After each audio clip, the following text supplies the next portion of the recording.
Hey everyone, this is Joe from Gentleman Stationer. Welcome back. Today we've got a new video. We're going to be talking about multi-pins. Now, I use a lot of multi-pins. I travel a lot for work and for pleasure. As you know, just in the past couple weeks alone, I just returned from the Chicago Pen Show. Before that, I was at the Arkansas Pen Show, taking TGS on the road. I also, in the meantime, had several work trips for my day job during which I had to work on an airplane tray table, marking up documents. So those of you who travel heavily for work know that one of the biggest pains to deal with is working on an airplane but not having any space. If you like to work by hand, the multi-pen solves a lot of your problems because it allows you to have essentially several writing instruments in one. You can have up to 4, sometimes even more, but I sometimes find that the maximum number of multi-pen refills you can reasonably work with in one pen body is around 4. So you can have 4 pens plus a mechanical pencil option in certain models. That allows you to do pretty much anything you need to do while you're working on an airplane, in the car while somebody else is driving, of course, and even, in hotel lobbies, airport lounges, anywhere where you may not have a whole lot of room to work and space is at a premium. So when most people think of multi-pens, they think of these, very inexpensive, I'm going to go grab one right now, but they basically think of this, and you may remember this from elementary school. This is the Bic Ballpoint 4-color multi-pen that we all wanted, at least those of us who went to school back in the 80s and the 90s. And, they still hold up. They're fine. This is the fine tip Bic multi-pen. The issue with this is the refill is not great in the multi-pen. It's not as good as the Bic Crystal or the Bic Click, in my opinion, especially in the red or green colors, which tend to be kind of light. They're also, I don't know, the feel of them just isn't very good. I think the refill wiggles a lot. It's not my favorite multi-pen. I do kind of still love it for nostalgia's sake. But I'm going to be talking today about 2 different options that I use a lot that are a significant upgrade over something like this. The 2 I'll be talking about are the Lamy 2000 multi-pen, which is probably one of my favorite multi-pens of all times, if not my overall favorite. And I use this pen on a regular basis. This one is 6 or 7 years old. The second one, which I have a soft spot for, as you can tell, is the Uni Jetstream 4&1, which is a Jetstream refill 4-pen mechanical pencil option. And I have a rather large collection of these. It's actually kind of embarrassingly large. And I'll show you 4 of the different models that I own here today. I'm going to kind of walk through each one of these, or both of these. I'm not going to talk about all 4 because they're about the same. But I'll walk through each one of these different types of multi-pens, show you how they work, how you deploy the refill, how you refill them, and what I like and what I don't really like about each one of them, although both of them are good. So stay tuned. Hey everyone, welcome back. So the first pen we're going to be talking about is this one. It's a longtime favorite, the Lamy 2000 multi-pen. The main reason I love this pen is the look. I mean, it's a very high quality stainless steel and Macrolon construction. This one's like 6 or 7 years old. It is really worn smooth. It matches my Ballpoint rollerball fountain pen mechanical pencil. So I've got a set of 5 matching pens. This one's really old. It's been dropped on a hard concrete floor multiple times, so I've got a little bit of tiny cracking in it, not due to any fault of Lamy, but mainly just the fact that I'm a klutz. The other thing I love about this multi-pen is the way that you change the refill.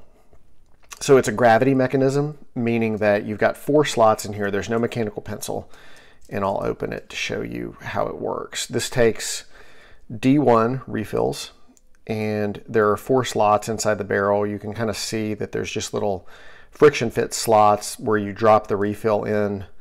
It's not very hard to do. You just kind of pull them out, and you don't have to, this thing is pretty resilient. You don't have to worry too much about breaking it. And so you reinsert that.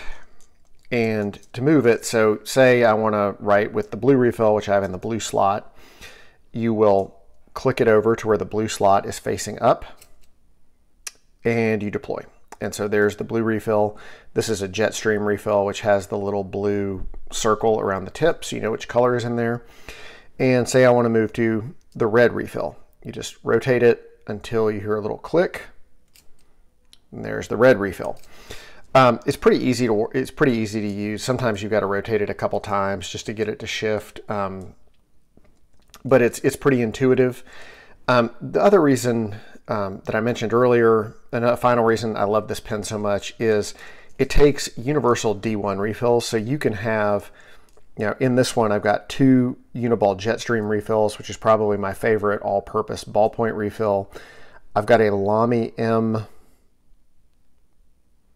M55 highlighter refill in there. And then I think the last one is an Odo needle tip ballpoint refill, black ballpoint refill. So you can have a needle tip pen,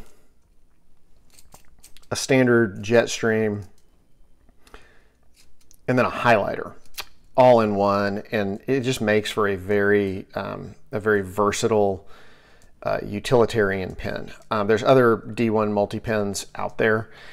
They do tend to be a little bit more expensive, probably 60, 70 bucks for something like this, as opposed to, $25 for a Jetstream, if not lower, depending on the model you get, or, under $10 for something like this. But you can get multi-pens all across the price spectrum. But if you really want to get something that takes a versatile D1 refill, you may have to spend a little bit more on something like this, or the Zebra Sharbo, or another higher end option.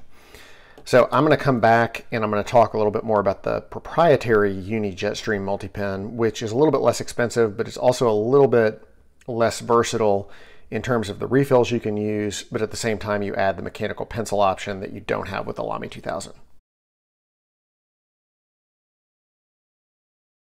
So we have one final multi-pen that I want to look at in this video, and that is the Uni Jetstream 4&1, which is 4 Jetstream ink refills and a 0.5mm mechanical pencil that you activate using the clip. Now this multi-pen in particular, I would say, is both more and less versatile than the Lamy 2000. I would say it's more versatile because you add, the mechanical pencil option that you don't have with the Lamy 2000, but it's less versatile in the sense that it uses the proprietary Uni Jetstream refill as opposed to the D1 refill, which lets you use all kinds of different inks with the Lamy 2000 pen. Nevertheless, because so much of my non-fountain pen writing is done with the Uni Jetstream, that low viscosity ballpoint, I love this multi-pen just because I don't really need many more options on a daily basis, and I also really like the mechanical pencil and having that. I mean, this is kind of my airplane work pen of choice. It's about, this particular model with the bamboo grip's about 25 bucks. I've got less expensive ones than that. I've got one with kind of just a rubber grip, but it's not, I don't worry as much about leaving this in a hotel room or accidentally leaving it on the airplane or having it fall out of my bag when I'm traveling. I don't worry as much as I do about something like the Lamy 2000, where if you lose that, you're out 60, 70 bucks. This one's an excellent writer for such a big multi-pen. For a 5-slot multi-pen, it actually fits your hand pretty well. I like the bamboo grip. It's got a nice tactile feel to it. It's not super smooth and it's not super rough. They also make some other options. This is the metal grip one. I picked this one up at Kinokuniya in New York City. This is the Tokyo Bike Special Edition, and it's got kind of a ribbed metal grip. Some people may or may not prefer this to the bamboo or the rubber. I think if you grip a pen really hard, it might hurt your fingers, but I enjoy it. There's this one, which is the Karimoku. It's a collaboration with a Japanese furniture manufacturer, I believe, and they use reclaimed furniture scraps for the grip on this one, and it's got some sort of, I don't think it's Cerakote, but it's a ceramic-like finish on the barrel with a nice matte clip. So, I mean, they work. This one has a different refill deployment mechanism as well. It's just got your typical multi-pen, you know, switch where you switch colors by pressing down on the ink color you want to write with and rotating it around and kind of half deploying one if you don't want it to, don't want the pen to stick out. There's also, I'll show you this, there's also a mechanical pencil eraser on the back, and that's where you refill the lead. You know, overall, I like the Jetstream. I've found that, you know, compared to other ballpoint refills, the green and the red Jetstream inks tend to be very legible. You can read them very well without a lot of skipping and gaps in the writing that you sometimes see with less expensive ballpoint refills. And before I go, I'll do a quick writing sample with the Jetstream. I know a lot of people like to see that. You know, it's not as exciting with a ballpoint as it is with a fountain pen. But you know, for the record, I'll go ahead and do a little multi-pen writing sample so you all can see how the Jetstream writes. Though I imagine if you're watching this video, you know quite well how a Uniball Jetstream writes. So I'll be back in a second. All right, so here we are with a writing sample of the Jetstream compared against a standard ballpoint. So you can see pretty well in this writing sample how the Jetstream leaves a, you know, it's basically a solid line of ink in all four colors. You know, black, blue, green, and red, compared against a standard ballpoint pen where, especially in the, you know, the black and the green, it's much less solid. That's why I love the Jetstream. You know, it's ballpoint ink, dries nearly instantly, but the line that it leaves is more akin to a gel pen without some of the smearing and bleeding issues that you sometimes get with a gel pen. So I did this writing sample with this pen. But the refills in this pen are going to write essentially the same as the refills, as the Jetstream D1 refills that fit the Lamy 2000 or really any other Uni Jetstream refill. This is a 0.5 millimeter Jetstream compared against what I think is like a 0.8 fine Bic ballpoint. So thanks for watching the video. I hope it was helpful if you're considering multi-pens. I love multi-pens. Again, they're incredibly versatile. I use them all the time for work. If you like this video, I'll do more content. I've got some new multi-pens coming in for review and into the shop. I'm interested in experimenting with some gel multi-pens as well, like the Pilot Kaleido, the Hi-Tech C Kaleido, and also the Uni gel pen, which the name of which escapes me right now. But I'll have all of those up on the blog and up on the site at some point in the future. I'm also going to link to my written reviews of the Lamy 2000 and the Uni Jetstream so that you can read more. You can read more about the different topics that I talk about in this video. So if you enjoyed this video, please hit subscribe. It helps us grow the channel, and it also gives us more visibility to everybody else. And you know, we're at www.gentlemanstationer.com. Got all kinds of content on the website itself, as well as a small shop where you can purchase some of the items, not all of them, but some of the items that we review. Thanks for watching.